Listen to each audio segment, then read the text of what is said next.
Soy la doctora Natalia Pérez de la Osa, de Barcelona, del Hospital Germans Trias y Pujol. Y bueno, es un enorme placer para mí que me hayan invitado a participar de este congreso, explicando la experiencia de cómo hemos organizado la atención al ictus aquí en Cataluña. La verdad que lo presento yo, pero es un trabajo de mucha gente, de toda la red.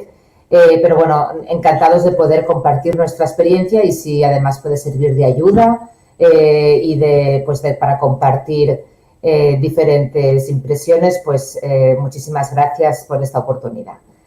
El motivo de la charla un poco es primero explicar cómo estamos organizados, lo que es la red de atención al ictus, y luego también una parte importante sobre la parte de registros, de control de calidad, que también creo que es algo muy importante a mostrar cómo se está haciendo aquí y remarcar la importancia de hacer también esas auditorías y revisión de resultados.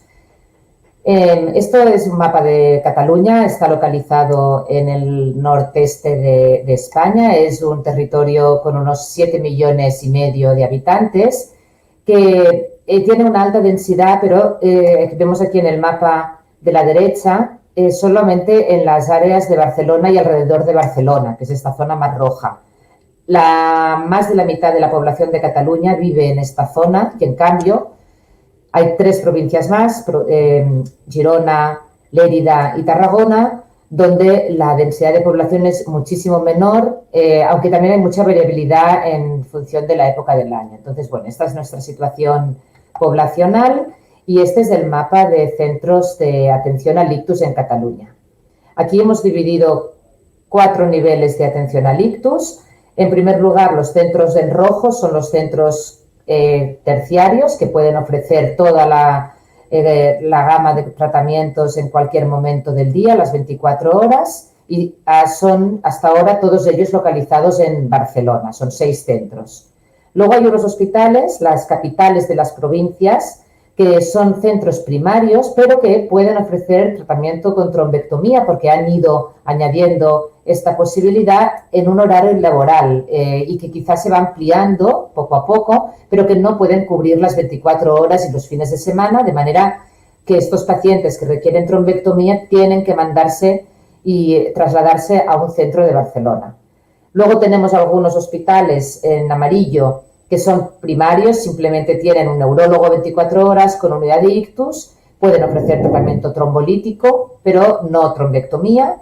Y luego estos centros verdes, que son más pequeños y como veis en las zonas más alejadas, que son los centros teleictus. Son hospitales en los que no hay neurólogo 24 horas, algunos de ellos sí tienen equipo de neurología durante el día, pero no de guardia, y que se conectan a un sistema de telemedicina para poder ser atendidos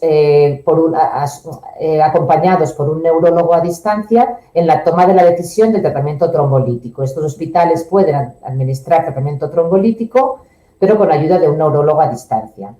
Como veis, las flechas lo que muestran es que aparte de este mapa de centros, pues también está muy bien establecido cuáles son los flujos. Cuando un paciente tiene que ser trasladado de un centro de menor nivel asistencial a uno que tenga unidad de ictus, por ejemplo, o incluso a uno que tenga trombectomía, estos circuitos están muy bien establecidos y dictados por el sistema público de salud, pero también siempre en colaboración con el resto de hospitales que también trabajan como backup. O sea, si un hospital tiene la sala de la trombectomía ocupada, automáticamente sabemos a qué otro hospital hay que llamar para derivar ese paciente. De manera que trabajamos en red y además también os he puesto aquí el sello de la acreditación que desde el plan director pues también se refuerza mucho la importancia de que los centros estén acreditados y hagan ese proceso que creemos que es importante para revisar los protocolos y asegurar una calidad. Y de todos los centros del mapa de Cataluña, pues hay ahora mismo 6 que ya están acreditados por la European Stroke Organization o la Asociación Mundial de Ictus. Bueno, aquí también hemos puesto el número de centros con trombectomía y de unidades de ictus que hay por habitante. Nosotros tenemos un centro de trombectomía por 1.000.000 de habitantes y una unidad de ictus por 500.000 de habitantes. No está mal, quizá es incluso menos que otros países europeos, pero está bien saberlo, ¿no? Y ver cuando hay necesidad de abrir más unidades de ictus o de potenciar los recursos.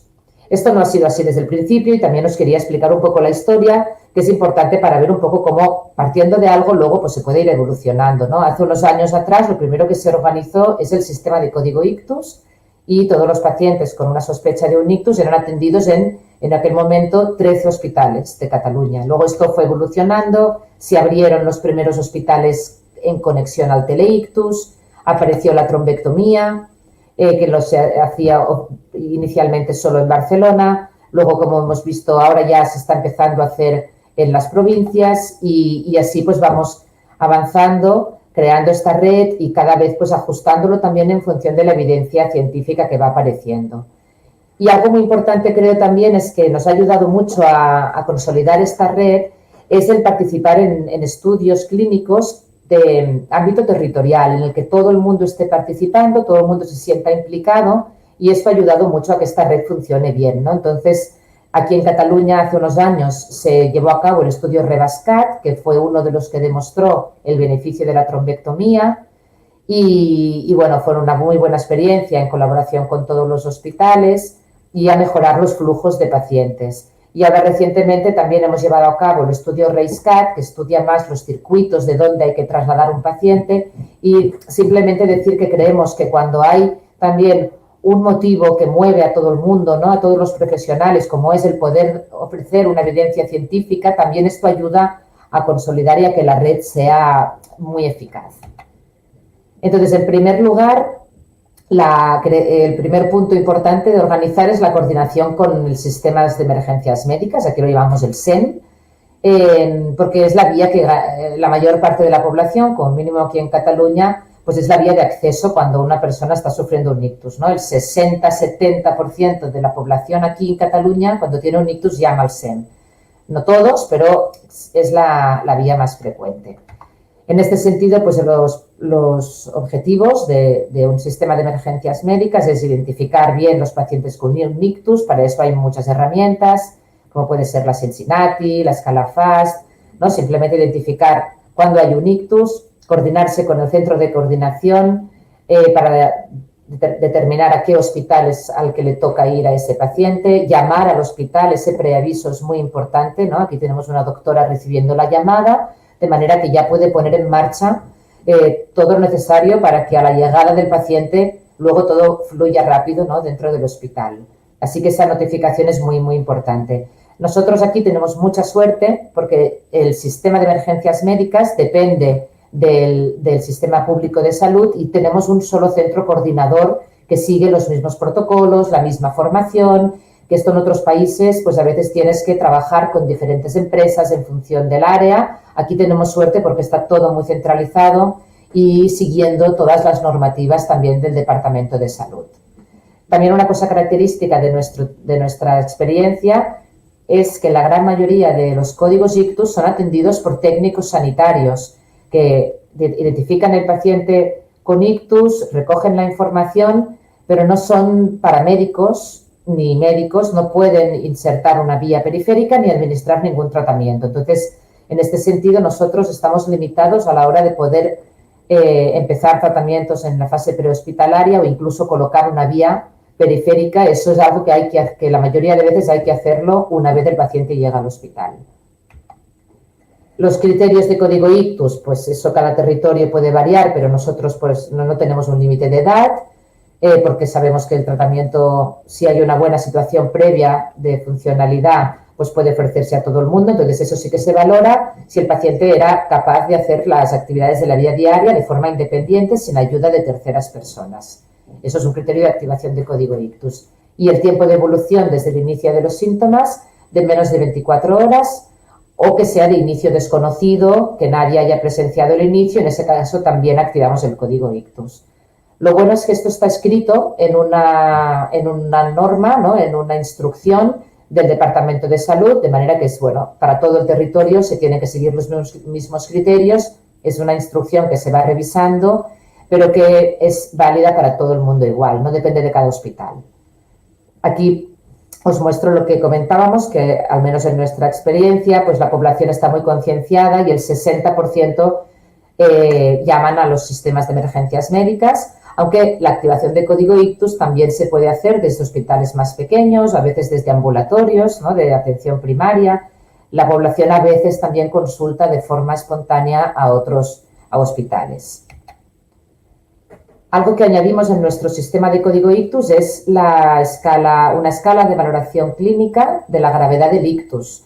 Es la escala RACE, de manera que formamos a todos los técnicos sanitarios de Cataluña para que se entrenaran en hacer esta escala, que es una escala como la NIH, de hecho se diseñó a partir de la NIH, con aquellos ítems que más se relacionaban con la presencia de una oclusión de gran vaso.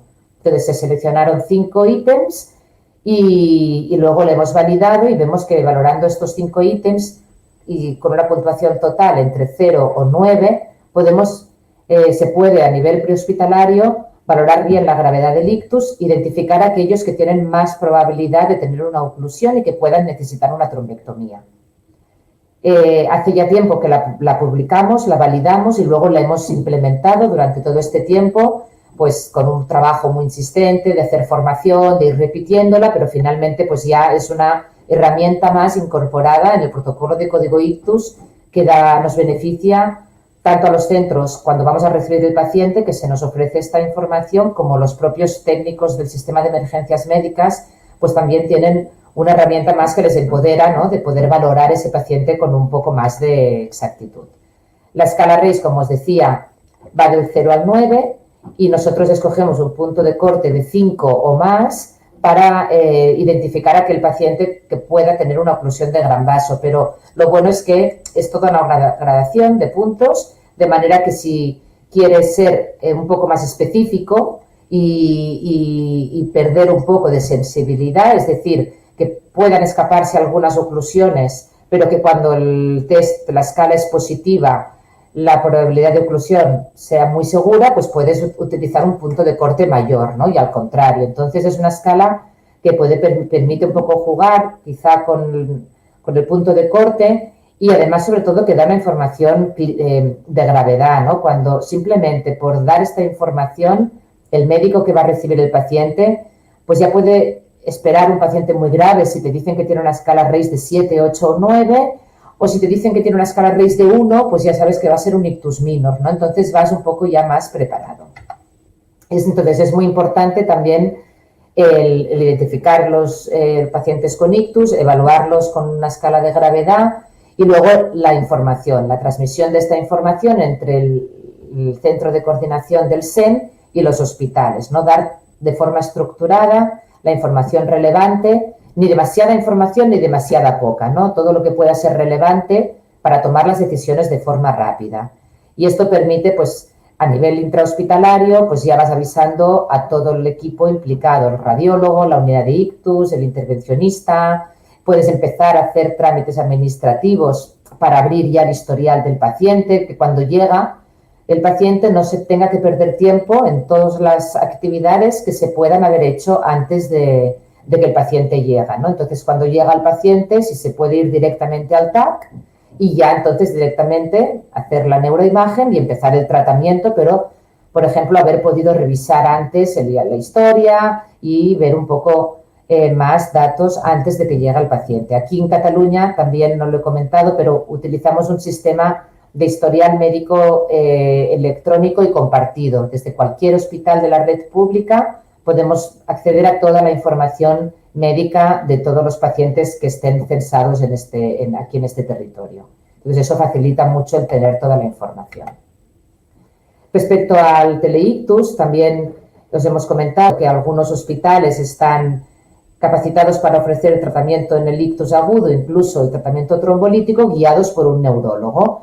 Este neurólogo se le avisa, puede ver el TAC a través de una plataforma, puede visualizar la neuroimagen, puede ver al paciente en tiempo real y acompaña también a todo el proceso, pues, de hacer el TAC, de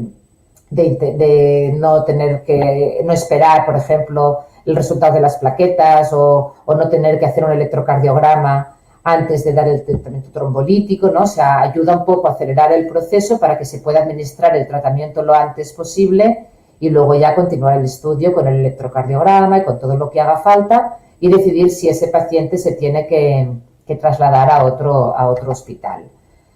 La verdad es que es un sistema muy activo, más o menos se realizan unas 600 activaciones de teleictus al año y 1 de cada 3 pacientes atendidos por este sistema de teleictus reciben tratamiento trombolítico. Así que, bueno, pues también es una herramienta que ya con el tiempo nos ha dado mucha seguridad y que además cada vez pues a algunos hospitales pequeños se van añadiendo a la red y ampliando un poco la red de que el tratamiento trombolítico está más cercano a la población y que todo el mundo pueda ir a un hospital donde pueda recibir tratamiento trombolítico en menos de 3/4 de hora, ¿no? Es la intención.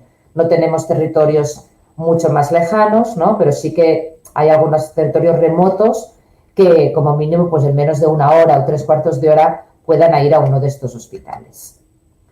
Entonces, una cuestión que se nos planteaba cuando apareció la trombectomía es que si el SEM, ¿no? Si los sistemas de emergencias médicas tienen una herramienta para identificar a aquellos pacientes que puedan tener una oclusión de gran vaso, entonces vale la pena pararse en ese hospital más cercano a donde se pueda dar tratamiento trombolítico, que sabemos que eso a veces luego también es difícil.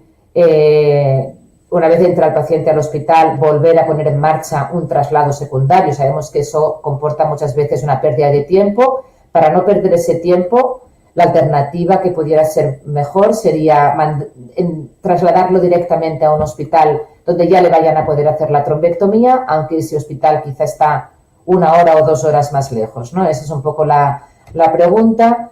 Ambas opciones tienen beneficios, tienen pros, tienen contras.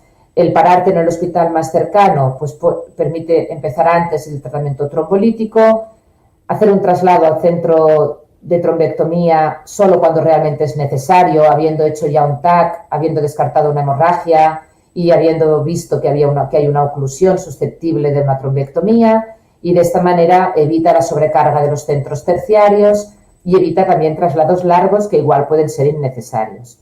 Pero por otra parte, hacer el traslado directo puede permitir que más pacientes se beneficien de una trombectomía, que no haya pacientes o menos pacientes se infarten por el camino y lleguen antes, y también mayor acceso a técnicas neuroquirúrgicas, ¿no? Esa es un poco la hipótesis. Os quería presentar brevemente el estudio RAISCAT que hicimos aquí en Cataluña para dar respuesta a esta pregunta, ¿no? Y lo que hicimos es, de forma randomizada, aleatoriamente, comparar estas dos opciones. El traslado del grupo A es parar primero en el hospital más cercano y luego, si es necesario, coordinar ya el traslado al centro de trombectomía, y la opción B, directamente al centro de trombectomía, que puede ser que esté a 2 horas de distancia. El protocolo brevemente es el paciente era identificado desde la ambulancia, se llamaba un neurólogo que comprobaba los criterios de inclusión. Si el paciente estaba estable, a través de una aplicación se randomizaba al paciente y siguiendo un diseño de clúster temporal, es decir, había un calendario y durante unas horas se realizaba un protocolo, luego cambiaba, se realizaba otro, pero este calendario no lo conocía nadie, estaba como programado dentro de la aplicación, ¿no? Ese era el tipo de randomización. Entonces se asignaba a una de las dos opciones y luego el pronóstico a los 3 meses se valoraba de forma centralizada por una persona que no conocía bien el circuito y el tratamiento del paciente, de manera que era ciega a lo que se había realizado y que simplemente evaluaba el ranking, la escala ranking a los 3 meses de forma un poco pues sin estar influenciado por lo que se había realizado en el hospital, una persona externa. Y entonces los resultados del estudio RAISCAT fueron estos. No era lo que esperábamos, porque la hipótesis era que trasladar directamente a un centro de trombectomía iba a ser mejor, y la verdad es que los resultados demostraron que el pronóstico a los 3 meses es casi exactamente igual para las dos opciones. No había diferencias, no podíamos favorecer más, recomendar el realizar una o la otra opción. Cuando miramos por grupos de pacientes, si en algún grupo en concreto quizá una opción era mejor que la otra, por ejemplo, dependiendo de la edad, del sexo, de si llevaban más o menos horas de evolución y por lo tanto podían estar en la ventana para recibir tratamiento trombolítico o no, según la gravedad en la escala RACE, pues la verdad es que tampoco vimos que en ninguno de estos subgrupos claramente hubiera un beneficio a favor de un tipo de circuito o del otro. Lo que sí que hemos visto en análisis secundarios es que cuando el paciente lleva poco tiempo de evolución, ¿no? Aquí vemos cómo es el tiempo, cuando el paciente estaba dentro de las primeras 3 horas, las posibilidades de recuperación a los 3 meses pues son más o menos iguales para los dos grupos, tanto el azul como el rojo. De manera que aquí en estos tiempos cortos las dos opciones pueden ser igual de buenas, pero parece como que las líneas se separan cuando el paciente lleva más de 3 horas de evolución y en este caso pues ya el azul, que es la opción de ir directo al centro de trombectomía, puede ofrecer mejor pronóstico que pararte en el centro local. Dicho de otra manera, el pararse en un hospital más cercano tiene sentido sobre todo cuando el paciente está en ventanas muy cortas, lleva poco tiempo de evolución y ahí es donde hay más beneficio de hacer ese tratamiento precoz lo antes posible. Y una cosa que también quisiera destacar es que estos resultados son aplicables al estudio que hicimos aquí en Cataluña a nuestra situación geográfica, formación de profesionales, logística, ¿no? De manera que hay que tener en cuenta que son el pararte primero en un centro pequeño, en un centro local, puede ser igual de beneficioso siempre que en este centro las cosas funcionen de la misma forma, de forma fluida, como funcionó en el estudio RACE-CAT, ¿no? Como vemos, por ejemplo, el grupo de pacientes que fue atendido en un centro local, el tiempo puerta-aguja fue muy corto, de 33 minutos, o sea, fueron muy rápidos. Luego el tiempo Dorin-Doraut, el tiempo que el paciente estuvo en este hospital antes de trasladarse de forma secundaria hacia la trombectomía fue también muy corto, 75 minutos. Sabemos que el tratamiento trombolítico permitió la recanalización en casi un 20% de los pacientes, de manera que otra vez se demuestra que el tratamiento trombolítico puede ser suficiente en un número importante de pacientes, no todos van a necesitar una trombectomía, ¿no? Esto es algo que también vale la pena destacar. No olvidemos de que el tratamiento trombolítico ofrecido de forma muy precoz recanaliza hasta un 20% de los pacientes, ¿no?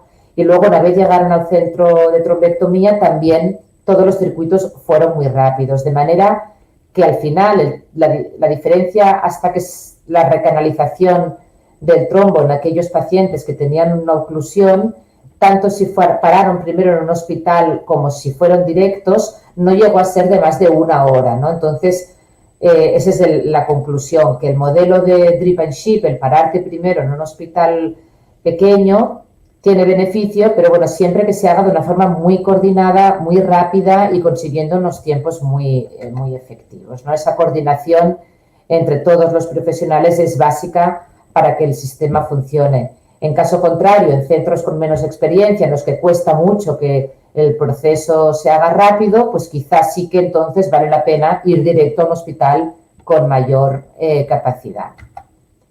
Finalmente, la segunda parte quería comentar un poco, pues bueno, todo esto que os he contado es un poco la acción, ¿no? Cómo nos hemos puesto en marcha, cómo nos hemos organizado, pero la acción siempre tiene que ir acompañada de una reflexión y para eso necesitamos datos, ¿no? Entonces, un poco esta rueda de la importancia de recoger datos. Nosotros aquí en Cataluña tenemos un registro que ha ido evolucionando también y que la verdad es que está todo el mundo muy acostumbrado a realizar, que se recogen datos tanto desde los sistemas de emergencias médicas como desde los hospitales, ¿no? Y este registro nos da mucha información. Dentro del registro tenemos una oficina de seguimiento que, como os he comentado antes, también es la que participó del estudio RACE-CAT, pero de forma continuada evaluamos a los pacientes a los 3 meses mediante una entrevista telefónica y esto pues da una idea de un seguimiento centralizado y homogéneo, ¿no? de la gran mayoría de pacientes.